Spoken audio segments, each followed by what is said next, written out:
أهلا بيكم في مطبخ السعادة. النهاردة عندنا طريقة عمل الخميرة، سواء الخميرة العادية أو الفورية، ومعرفة إذا كانت صالحة للاستخدام في المعجنات والمخبوزات ولا لأ. هنجيب نص كوباية مية دافية، ولا سخنة ولا باردة، وندوب عليها معلقة السكر ونقلبها كويس، وبعدين هنحط معلقة خميرة جافة ونقلبهم كويس مع بعض بالشكل ده،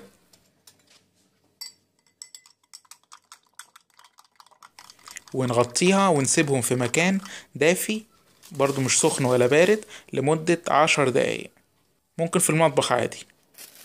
وبعد كده بنشيل الكيس من عليها أو أي غطا عليها، وبتبقى فايرة بالشكل ده، وكده بتكون معانا نجحت، ونقدر نستخدمها في أي معجنات أو مخبوزات. بتمنى الفيديو يكون عجب حضراتكم، ولو عجبكم ما تنسوش لايك على الفيديو واشتراك في القناة، وممكن تتابعونا على مواقع التواصل الموجودة أمام حضراتكم.